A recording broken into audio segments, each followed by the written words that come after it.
ان میں پیغمبر نے فرمایا لوگوں میں تمہاری طرح انسان ہوں، مگر میری طرف کیا ہوتی ہے؟ وحی ہوتی ہے۔ اس کا مطلب ہے کہ تمام پاور اسی وحی کے اندر کیا ہے؟ موجود ہے۔ یہ طاقت ہے، وحی ایک ایسی طاقت ہے جو کسی کے اور کے پاس نہیں ہے، جس کے پاس ہو گویا وہ اللہ کا نبی یا رسول ہوتا ہے۔ یہ امتیاز ہے، وجہ ہے امتیاز۔ ایک انسانوں میں سے ایک انسان کو نبی بننا یا رسول بننے کے لیے اس کے پاس جو سب سے بڑی طاقت ہے، پاور ہے، اس کا نام کیا ہے؟ وحی ہے۔ وحی انہوں نے دعویٰ کی اسی بات پہ کہ، اور اس بات کو بھی آپ آگے جا کے آپ ذہن میں رکھیں، پیغمبر اسلام علیہ السلام نے کبھی یہ دعویٰ نہیں کیا کہ میں بہت زیادہ پڑھا لکھا ہوں، کیا نا؟ بس اس چیز کا دعویٰ کہ میرا رب مجھے بتاتا ہے، رب مجھے بتاتا ہے، اور کسی چیز کو پیغمبر نے دعویٰ کیا ہی، تمام مسئلہ اسی وحی کے اندر کیا ہے؟ موجود ہے۔ تو فرمایا وحی کس چیز کا نام ہے؟ اب توجہ کریں، وحی کس چیز کا نام ہے؟ وحی، اب آپ توجہ کریں، وحی کی جو اصطلاحی تعریف بیان کی گئی ہے وہ یہ ہے، اللہ تعالی کا وہ پیغام، آپ کہہ سکتے ہیں وہ پیغام الہی، اللہ تعالیٰ کا وہ پیغام جو اللہ اپنے رسولوں تک پہنچاتا ہے، اس پیغام خدا کو وحی کہا جاتا ہے۔ پھر سے سنیں، اللہ کا وہ پیغام جو اللہ اپنے رسولوں تک پہنچاتا ہے، اس پیغام کو کیا کہتے ہیں؟ اب تھوڑا سا آگے بڑھتے ہیں۔ اللہ کا پیغام جو اللہ نے اپنے رسولوں تک پہنچایا وہ وحی ہے، وہ وحی۔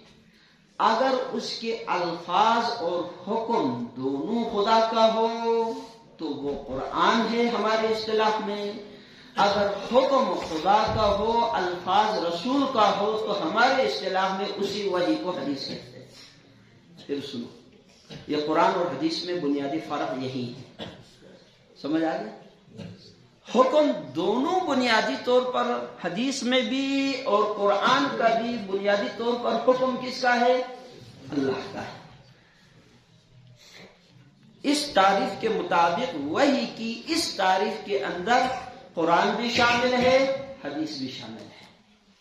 حدیث بھی حکم خدا ہے اور قرآن بھی حکم خدا ہے۔ فرق کیا ہے؟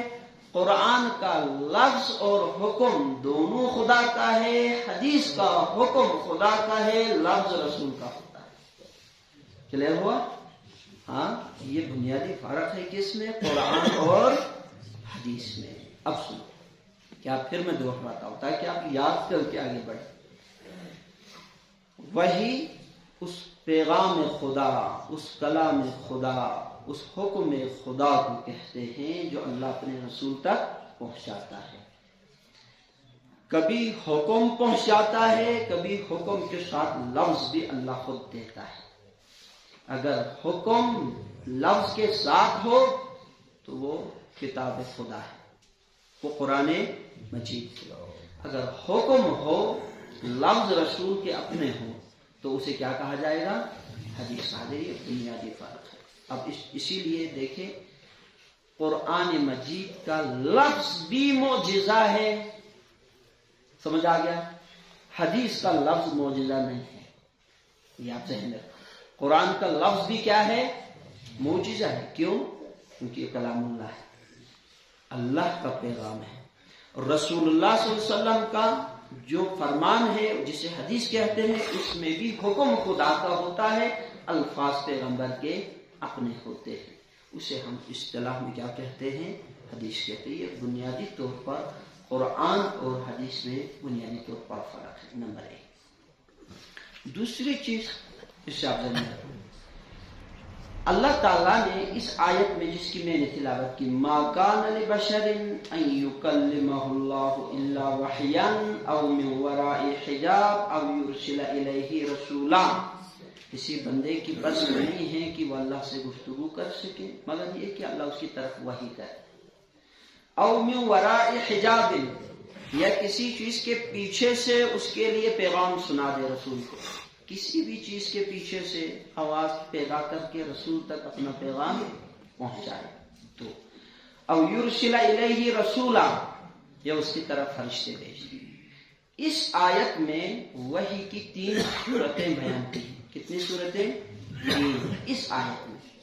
لیکن علماء اور مفسرین نے وحی کی کئی صورتیں بیان کی. آپ اس بات کو ذہن میں رکھیں، جب وحی کی بات ہوتی ہے ہمارے دماغ میں فوراً آ جاتا ہے وہی جو جبرائیل لے کے آتے ہیں. نہ، یہ ذہن میں رکھو، یہ کچھ چیزیں ہیں جن کو دور کرنے کی ضرورت ہے. وحی صرف وہ نہیں ہے جو جبرائیل لے کے آتے ہیں، یہ ذہن رکھو. یعنی وحی منحصر و ڈیپینڈ نہیں ہے کس پر؟ جبرائیل پر. یہ شاید آپ کے لیے نئی بات تو جو ہے نا آپ لوگوں کی، ایسا نہیں ہے.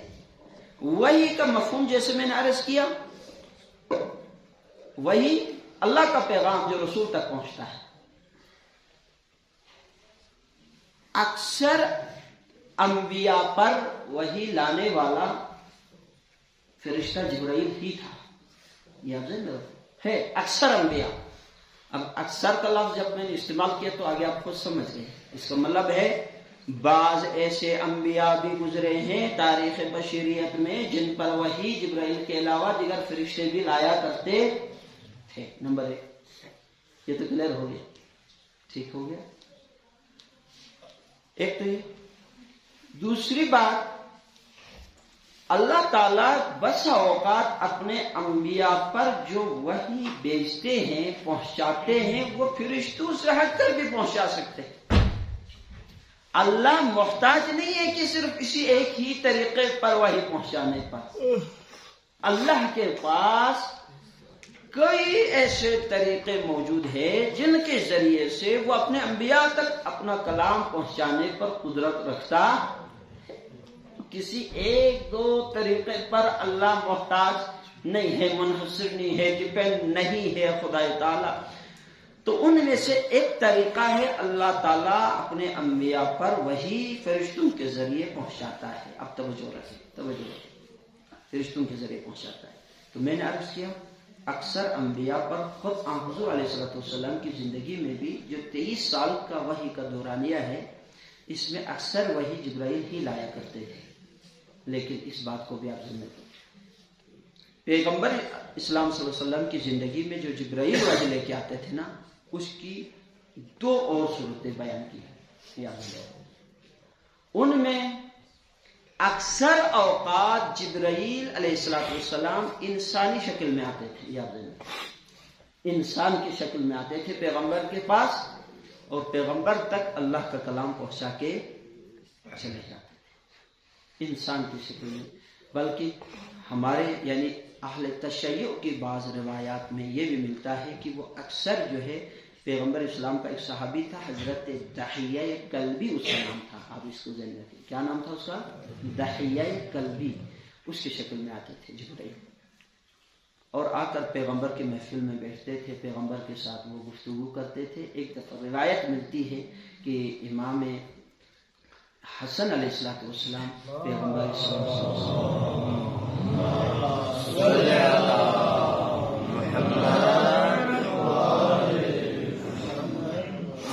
پیغمبر کے پاس تشریف لائے تو اتفاقاً دیکھا کہ دحیہ کلبی بیٹھے ہوئے ہیں. آپ جا کے ان کی گود میں بیٹھ گئے، کیونکہ وہ پیغمبر کے بالکل مانوس تھے، قریب تھے، بار بار ان کی محفل میں بیٹھا کرتے تھے. امام حسن علیہ السلام ان کی گود میں بیٹھے، انہوں نے بھی اپنی گود میں بٹھایا. بعد میں جب وہ چلے گئے تو پیغمبر نے اپنے اصحاب سے فرمایا، جانتے ہو یہ کون تھا؟ تو انہوں نے کہا نہیں. آپ بتائیں، آپ بہتر جانتے ہیں. تو پیغمبر نے فرمایا کہ یہ دحیہ کلبی نہیں تھا، یہ جبرائیل امین تھا جو اس کی شکل میں آئے. تو جس سے یہ بھی ثابت کیا جا سکتا ہے کہ ائمہ معصومین میں سے خاص کر حضرات امام حسن اور امام حسین کے بارے میں یہ قطعی ہے کہ وہ فرشتے انہیں اپنی گود میں اٹھایا کرتے تھے. یہ کلیئر بات ہے. ہاں، جبرائیل کا جھولا جھلانا وا فلا یہ جو ہے اس طرح کی قطعی روایات سے کیا ہے، ثابت ہے کہ وہ بیٹھا کرتے تھے ان کی گود میں. تو اس سے ثابت ہوتا ہے جبرائیل علیہ السلام جب وحی لے کے آتے تھے وہ انسان کی شکل میں آتے تھے. ہاں البتہ پیغمبر کی ان 23 سالوں میں جس میں قرآن نازل ہوتا رہا، صرف 2 بار کے بارے میں کہا جاتا ہے، 2 بار جبرائیل اپنی اصلی شکل میں پیغمبر کے پاس آئے۔ کتنے بار؟ 2 بار۔ نمبر 1 غار حرا میں جب وہ پہلی وحی لے کے آئے تھے، غار حرا میں جب وہ پہلی وحی لے کے آئے تھے۔ نمبر 2 سدرۃ المنتہا پر جب پیغمبر اسلام معراج پہ گئے تھے نا، تو وہاں جبرائیل علیہ السلام ایک بار پھر وہ اپنی اصلی شکل میں پیغمبر کو دکھائی دی۔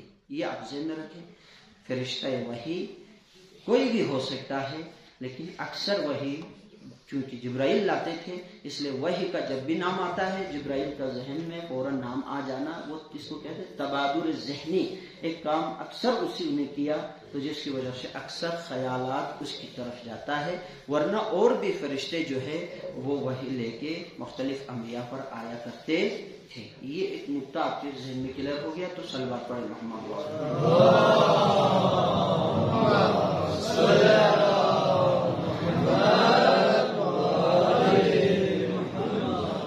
ایک وحی کا طریقہ ہے جسے کہتے ہیں ڈائریکٹ وحی، ڈائریکٹ کسی کے دل میں بات اتار دینا، اس اصطلاح میں القاء فی القلب بھی کہتے ہیں۔ بیچ میں کوئی فرشتہ نہیں، کسی چیز سے آواز پیدا کرنے کی بھی ضرورت نہیں ہے، اللہ اپنے نبی کے دل میں ڈائریکٹ بات کو اتار دیتا ہے۔ اس کو وحیاً جو کہا ہے اس سے مراد یہ ڈائریکٹلی اس کے دل پہ بات اتار دینا، اس میں بیچ میں فرشتہ بھی نہیں، کسی چیز سے آواز بھی پیدا نہیں کر رہا، ڈائریکٹ اپنا پیغام جو اللہ تعالیٰ نبی کے دل پہ اتار دیتا ہے۔ وحی کی ایک صورت یہ ہے۔ میں آپ کو اس کی مثال دیتا ہوں، پیغمبر اسلام کی زندگی میں کیا ایسی وحی ہے یا نہیں ہے؟ قرآن مجید میں ہے، یا یعنی جبرائیل سے ہٹ کے بھی وحی ہے پیغمبر کے پاس۔ میں آپ کو اس کی مثال دوں، قرآن مجید کی پارہ نمبر 27 سورہ نجم آپ پڑھیں، پارہ نمبر 27 سورہ نجم۔ پیغمبر اسلام علیہ السلام کو معراج پہ لے گئے، سدرۃ المنتہا پر پہنچے تو جبرائیل رکے۔ یہ تو آپ نے سنا ہے نا، معراج میں سنا ہے نا، جبرائیل نے کہا آگے بڑھوں گا میرے بالوں پر جل جائیں گے، میں یہاں سے آگے نہیں جا سکتا، آپ جائیں۔ اور یہ بھی کہا کہ آپ کو مبارک ہو یا محمد کہ یہاں سے آگے جہاں سے آپ قدم بڑھا رہے ہیں آج تک نہ کوئی ولی گیا نہ کوئی وسیع گیا، یعنی خلق خدا میں کوئی بھی اس مقام سے آگے نہیں بڑھا جہاں سے آپ آگے بڑھ رہے ہیں۔ یہ روایت کے الفاظ آپ ذہن میں رکھو، آپ کو مبارک ہو لیکن میں نہیں جا سکوں گا، میرے لیے اجازت نہیں۔ آگے گئے، وہ پھر آگے جا کے پیغمبر اسلام کے بارے میں قرآن کی آیت ہے فَلَمَّا كَانَ قَابَ قَوْسَيْنِ أَوْ أَدْنَىٰ، ہے نا، آگے بڑھتے گئے، قاب قوسین تک پہنچا۔ وہاں پر پھر تذکرہ ہوتا ہے اللہ تعالیٰ نے اپنے بندے کی طرف وحی، ما اوحا، جو وحی تھی اللہ نے وہ وحی کی پیغمبر پر۔ اب دیکھیں یہاں پر جبرائیل تو آپ کہہ سکتے میلوں میل ہمارے اصطلاح میں پیچھے ہے، اب پیغمبر پر وحی نازل ہو رہی ہے، قاب قوسین میں او ادنا میں ہے یا نہیں ہے؟ جبرائیل تو رہ گیا پیچھے سدرۃ المنتہا پر۔ یہ وحی جبرائیل کے واسطے کی ضرورت یہاں پر اس قسم کے وحی بھی سابقہ انبیاء میں بھی ہے، خود ہمارے نبی صلی اللہ علیہ وسلم کی زندگی میں بھی ہے۔ صلوات پڑھیں محمد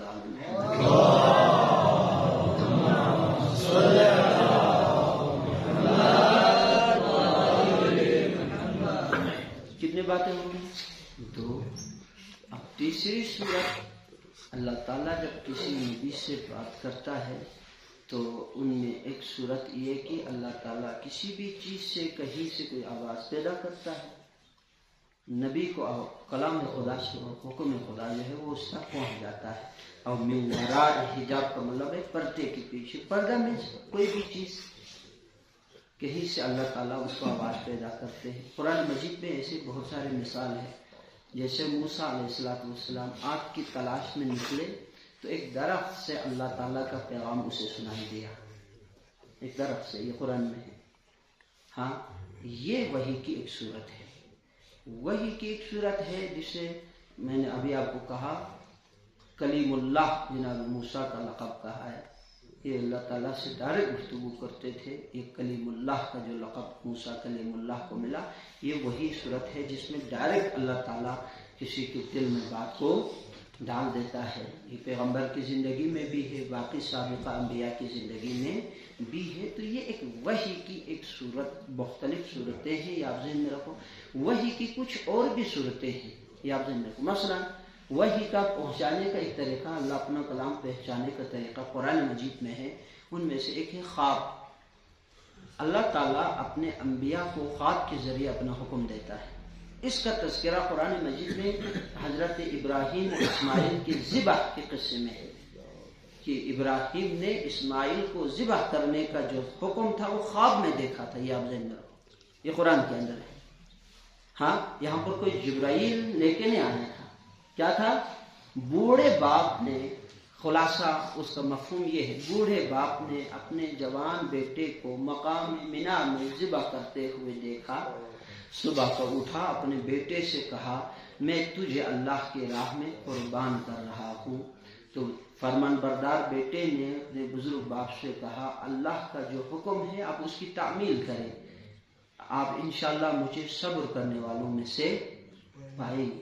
تو یہاں پر ابراہیم علیہ السلام کو جو ذبح اسماعیل کا حکم تھا وہ کس کے ذریعے آیا تھا؟ وہ خواب کے ذریعے آیا تھا. لیکن یہ ذہن میں رکھو، کچھ وحی کی بعض صورتیں ایسے ہیں جو انبیاء کے ساتھ مخصوص ہیں، جیسے فرشتے کا آنا، جیسے دل میں ڈائریکٹ بات اتار دینا، جیسے ابھی جو کہا خواب کے ذریعے پیغام. یہ خواب صرف انبیاء کے لیے حجت ہے، یہ آپ ذہن میں رکھو. ہمارے خواب حجت نہیں ہوتے، چاہے جتنا بھی بندہ متقی ہو، پرہیزگار ہو، پہنچا ہوا ہو، ٹھیک ہے، وہ شریعت اور وہ دوسروں کے لیے قانون بننے کی صلاحیت نہیں رکھتے. یہ انبیاء کے خواب جو ہے وہ ایک حکم خدا کی حیثیت، یعنی اس خواب میں اور جبرائیل آ کے کوئی حکم دے دے، اس حکم میں کوئی فرق نہیں ہوتا. حیثیت دونوں کی کیا ہے؟ برابر ہوتے ہیں. لہذا ایک وحی کی صورت ہے، سچے خوابوں کے ذریعے اللہ تعالیٰ اپنے نبیوں پر کیا کرتا ہے؟ وحی پیش دیتا ہے. یہ بھی ایک خواب کی صورت ہے. خواب کی ایک صورت ہے جس کو مفسرین نے الہام کے نام سے یاد کیا ہے کہ اللہ تعالیٰ اپنا حکم، اپنا پیغام کسی بھی چیز کے اندر کسی بھی طریقے سے پہنچا سکتے ہیں. جیسے دل میں بات ڈال دی، القاء فی القلب کہیں، آپ اس کو الہام کہیں. جیسے قرآن مجید کی ایک آیت ہے وَأَوْحَى إِلَىٰ أُمِّ مُوسَىٰ، اللہ نے مادر موسیٰ کی طرف وحی کی اور کہا بچے کو یوں یوں یوں صندوق میں ڈالو اور دریائے نیل میں ڈالو. یہ آپ نے سنا ہے قصہ موسیٰ میں. پھر ایک اور آیت پر ہے اللہ تعالیٰ نے شہد کے مکھی کی طرف وحی کی وَأَوْحَى إِلَى النَّحْلِ أَنِ اتَّخِذِي مِنَ الْجِبَالِ بُيُوتًا، کہ پہاڑ میں کیسے گھر بنانا ہے. شہد کی مکھی کو کہا، سمجھایا اللہ نے کہ آپ نے پہاڑ میں اس طرح سے گھر بنانا. دیکھیے یہاں پر بھی وہ لفظ وحی استعمال ہوا ہے.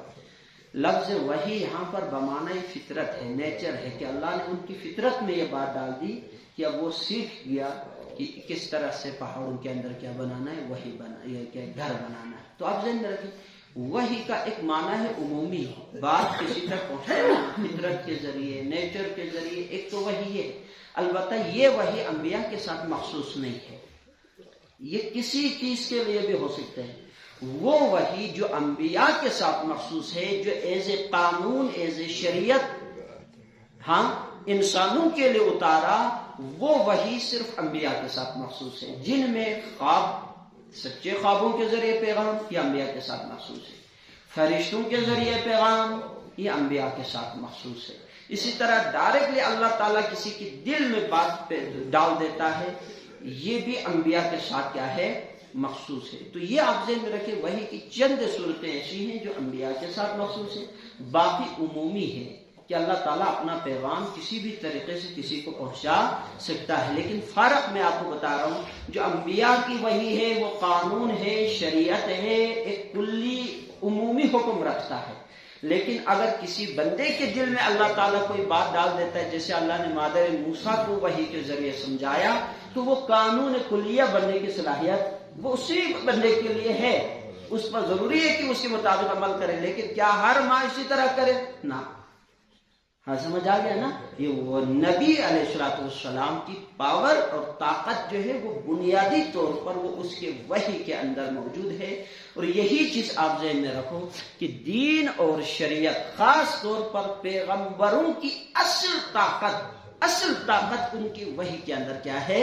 موجود ہے. یہ اکثر جو ہمارے لوگ بھی بس اوقات کچھ جذباتی ہو جاتے ہیں.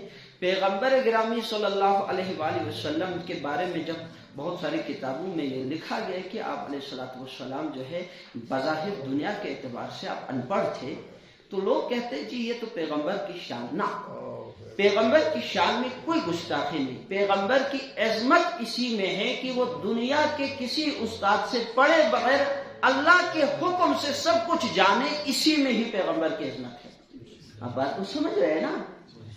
پیغمبر کو پڑھا لکھا ثابت کرنے کی کوئی ضرورت نہیں. جب اللہ اس کا معلم ہے، اللہ اس کو ہر چیز بتاتا ہے اللہ کی طرف سے.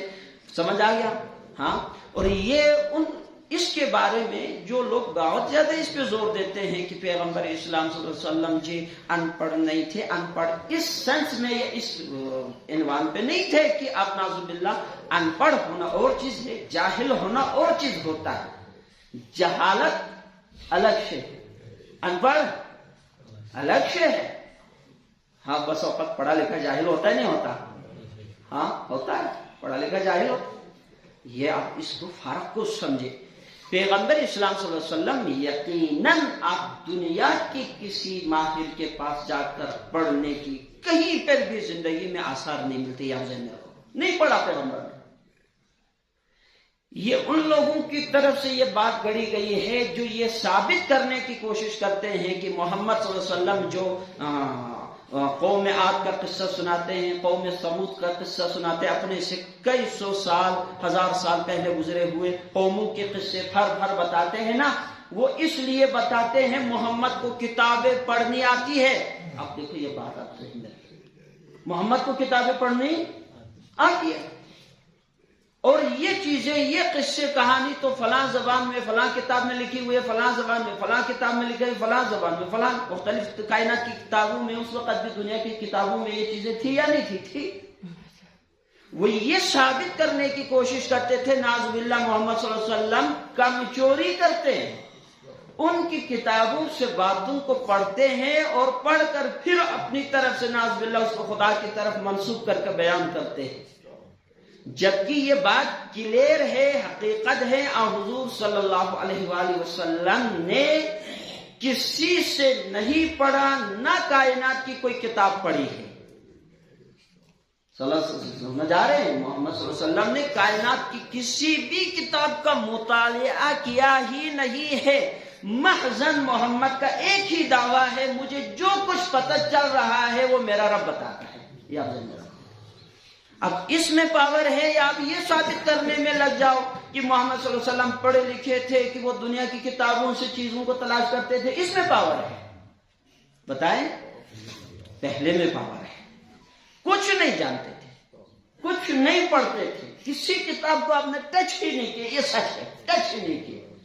بس پاور اس میں ہے، کسی کتاب کو ٹچ کیے بغیر باتیں وہ بتاتے تھے جو اہل کتاب کو بھی اپنی کتابوں میں ان کا علم ہوتا نہیں تھا. کمال تو اس میں ہے نا. تو کیا ہے؟ محمد صلی اللہ علیہ وسلم نے بھی یہی دعویٰ کیا تھا پیغمبر اسلام نے، مجھے جو کچھ میں بول رہا ہوں وہ میرے اپنے الفاظ میں ہی نہیں ہے. بس یہی تو دعویٰ تھا پیغمبر کا. لوگ کہتے تھے اس کا اپنا نہ ہے، لوگ کہتے تھے اس کے اپنے کلام ہے. محمد کہتا تھا میرا کلام نہیں ہے، میرے رب کا کلام ہے. بھائی سارا جھگڑا اسی میں تھا یا نہیں تھا؟ ہاں سارا جھگڑا تو اسی میں ہی تھا. محمد صلی اللہ علیہ وسلم کا دعویٰ تھا میں جو بتا رہا ہوں، میں جو تمہیں حکم دے رہا ہوں اور جو تمہیں قصے کہانی سنا رہا ہوں، اس کی بیس کسی سابقہ کتاب پر نہیں ہے. میں کسی تورات کے مطالعے کے بعد نہیں بول رہا، انجیل کے مطالعے کے بعد نہیں بول رہا ہوں، کسی اہل کتاب یا کسی اور شخص کی لکھی ہوئی کتاب کو بنیاد بنا کر میں تمہیں یہ معلومات نہیں دے رہا ہوں.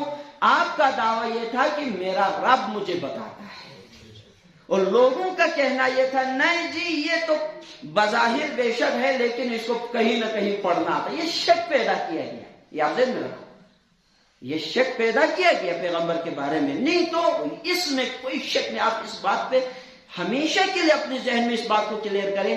آپ صلی اللہ علیہ وسلم کی اصل طاقت کا راز اسی میں ہے کہ آپ جو کہتا ہے وہ رب کی طرف سے آپ کو بتایا جاتا ہے. آپ اپنی مرضی سے کچھ کہتا ہی نہیں. وما ينطق عن الهوى ان هو الا وحی یوحی. لفظ وحی پھر آیا یہاں پر. یہ نہیں بولتا. وما ينطق عن الهوى نہیں بولتا محمد. عن الهوى اپنی مرضی سے, اپنی من چاہا من خواہشات کے مطابق. کیا ہے پھر وما ينطق عن الهوى ان هو یہ جو کہہ رہا ہے وہ یقیناً یہی ہے. کیا ہے؟ وحی یوحی کہ میں اس کی طرف کیا کرتا ہوں, وہی کرتا ہوں. یہ آپ ذہن پاور, دین کی پاور, اسلام کی بنیاد, قرآن کی بنیاد اسی بیس پر ہے. یہ کیا ہے؟ اللہ تعالیٰ کی وحی. خدا تعالیٰ سے دعا ہے کہ پروردگار ہمیں دین اسلام کو پڑھنے, سمجھنے اور اس پر عمل کرنے کی توفیق عنایت فرما. خدا تیری عظمت کا واسطہ قرآن مجید کے حوالے سے خداوندہ ہم سب کو قرآن فہمی کی توفیق عنایت فرما. قرآن کے احکامات پہ عمل کرنے کی توفیق عنایت فرما. خدایا وہ حقائق جو قرآن میں تو نے چھپا کے رکھے ہیں خدایا ان میں ہمیں بھی کچھ عنایت فرما. خدایا تیری عظمت کا واسطہ پروردگار مریض و مرضا کو سے